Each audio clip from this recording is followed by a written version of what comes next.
Today I'm going to be talking about the mentally ill who are in prison. Approximately 20% of inmates in jail and 15% of inmates who are in state prison have a serious mental illness. This means that there are close to 356,000 inmates with serious mental illnesses. Once in prison, many individuals don't receive the treatment that they need and end up getting worse, not better. So if you look over here, you'll see that there is a decline in mental health care in federal prisons in the United States. The number of federal prisoners receiving regular treatment for mental illness fell 35% after a policy change took effect in May of 2014. So if you look right here, at the beginning of 2013, it was that about 7,000 people got treatment for mental health issues. If you go over to 2014, it was about 7,500 people got treated for mental health issues. But after 2014, it drastically dropped down. So over here is a story about Jose Hernandez Vasquez. In 2015, at the penitentiary in Lewisburg, PA, Jose Hernandez Vasquez allegedly strangled his cellmate, Gerardo Arce Felix, with a bedsheet. According to a federal indictment, he pleaded not guilty to the killing. Court transcript shows that Hernandez Vasquez has been diagnosed with schizophrenia and suffers from delusions and paranoia.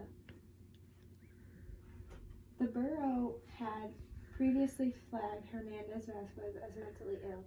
He had been involuntarily medicated in 2007. At Lewisburg, he received no treatment according to court transcripts. In an April hearing, a psychologist testified that staff at the penitentiary simply did not recognize that he was ill. If you come down here, there is low treatment rates in federal prisons.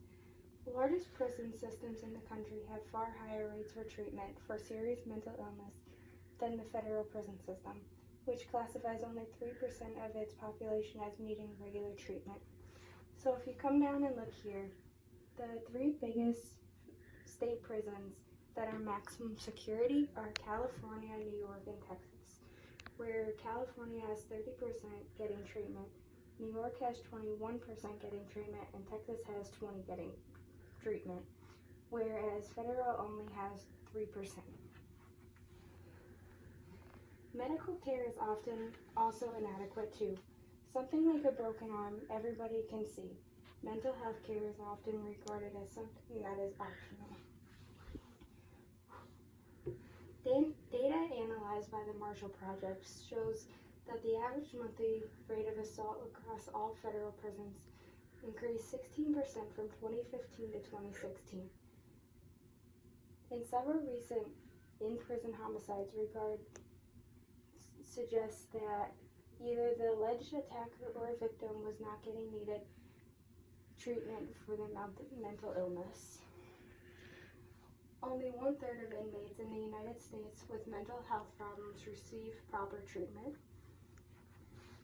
The Stepping Up initiative is a national effort to divert people with mental illnesses from jails and into treatment. The campaign brings together a powerful coalition of national organizations, including NAMI, the Council of State Government Justice Center, the National Association of Counties, the American Psychiatric Foundation, and numerous law enforcement associations, mental health organizations, and substance abuse organizations. Here is a story about John Rudd. John Rudd, who is an inmate at a federal prison near Hazleton, West Virginia. John Rudd has a mental illness.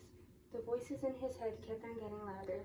He had stopped taking his psychiatric medication and kept telling staff members that he wanted to hang himself. The staff members ended up moving him to a suicide watch cell, according to records. Rudd started to bang his head against the wall, trying to snap his neck. He was then injected with haloperidol, an antipsychotic drug used to treat schizophrenia and prevent suicide. Prison staff concluded that Rudd wasn't ill enough to require regular treatments. The next day, a psychologist wrote that he would be moved out of the suicide watch cell and remain on Care Level 1, a label for those with no significant mental health needs.